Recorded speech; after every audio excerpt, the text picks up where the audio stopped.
Hey folks, how's it going? This is Iron Seagull here, back with a Sims info and thoughts video, I guess. Normally, I don't do these with Facecam, but recently I did buy an Elgato ring light, and it's looked really good on my recent live streams, and I thought, well, let's try doing some Facecam videos with this as well for the YouTube channel. And, yeah, Mimiko just like over there, like, come at me, bro. I don't know what sort of pose that's supposed to be. I don't know if that's even relaxing, but I will trust that Mimiko is relaxed right now. So I was actually going to do a different sort of face cam video, but since this news came up, I thought, okay, maybe just for this slightly lighter topic, I could just try it out, and then I can also do that other video another day. So without further ado, let's get right into it. We have this article from simscommunity.info, which I will link in the video description below, and it says EA expects 2021 to be another strong year for The Sims 4. Another strong year.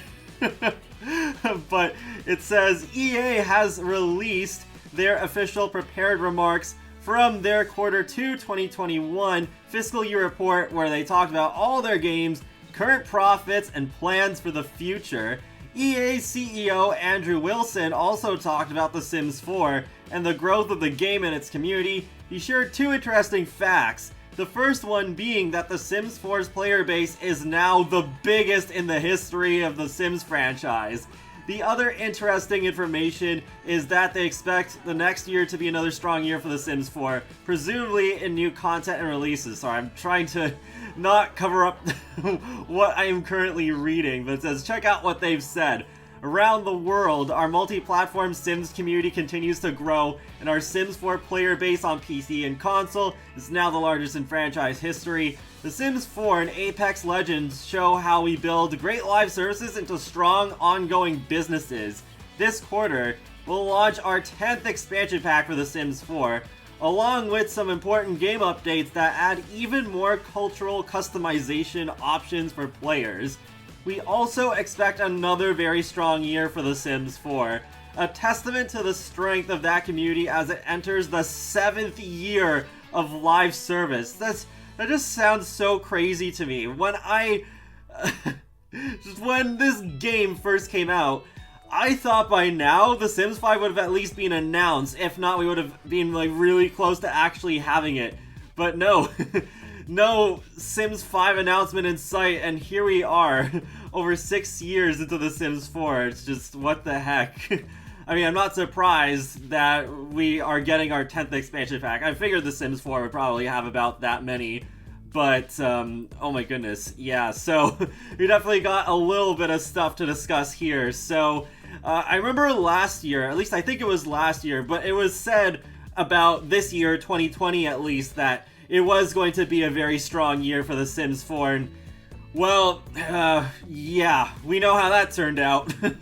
So, my gut reaction was just like, yeah, of course, those are just like, it's just like corporate speak, you know, it's just like, yeah, of course we're gonna say that it's going to be a very strong year ahead for The Sims 4 in 2021, because, I mean, why would they not say that? Of course they're gonna say, they're gonna be confident regardless. There is one scenario where I can imagine this statement being very true though, because what if 2021 was the last full year of releases for The Sims 4?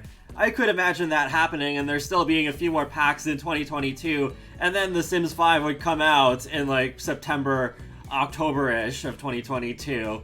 Because then if we are getting close to the end of The Sims 4, then it would make sense for them to hammer out those last really big pack requests, like Generations and Farming, and some of the bigger, I guess you could say, would probably be free features as well, like Cars and Improved Babies. So I think that would actually make for a very strong year next year if we did get at least most of those really big requests out of the way finally. And also, that is interesting that they say that, especially like combined between PC and console, they were pretty specific about that, between PC and console, it's now the largest in franchise history with The Sims 4. Because I think last time there was a statement like this, there was something, it was worded differently though. It was strange. And it made a lot of people, including myself, really skeptical about what that really meant. But no, it seems like now, without a shadow of a doubt, The Sims 4 is the most popular Sims game. I guess part of that isn't too surprising because, again, like, this game's been out for over 6 years now, so it's actually been out longer than any main Sims game in franchise history. So, of course, part of that was going to happen because of just how long the game's been out. But it's just like, wow, despite all the backlash this game gets constantly, it's still managed to grow this large a player base. So that is also quite interesting to hear. I guess this second bullet point doesn't really need that much discussion because we know what this is already, because just before Snowy Escape comes out, we are going to be getting a free update that includes some new features like sentiments, and platforms, and S-Pop for the base game players because it was only in City Living before, as well as some other stuff. And then in December, we are going to be getting that update where we'll get like the skin tone sliders and the makeup sliders as well. And there's going to be a few hairstyles that will be updated too. So yeah, that's basically what that is. But I do hope that The Sims 4 doesn't keep going for like so many more years, because it's just too much. Like, eventually, because I always see people saying, well, what if The Sims 4 actually is the last Sims game and there won't be any more? And I highly doubt that. I mean, we're on the 4th game right now. If they were just gonna stop, they probably should have just stopped at The Sims 2 or The Sims 3. But I guess with The Sims 3's case, it was like, oh, there's just so many bugs, so unstable, so it was a good idea to at least make another game that was more stable, that is more recent than The Sims 2. But yeah, I think we will get The Sims 5 so that they can keep innovating and do things that they wouldn't be able to do just by expanding The Sims 4. Because I don't think they could have just patched in open world to The Sims 2, for example. They would have basically had to rewrite the whole game. So I think The Sims 5 will come eventually, but I think this does pretty much confirm that, like, The Sims 5 will be out next year. I think we will have another year that's fully dedicated to The Sims 4, and then we'll see what happens in 2022.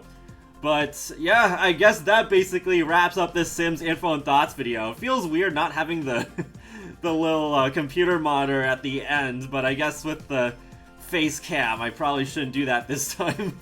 But let me know in the comment section below what you think about all of this, with The Sims 4 being the biggest player base so far in the franchise history, and potentially another very strong year of The Sims 4, but I mean, yeah, considering how 2020 was, very, very subjective.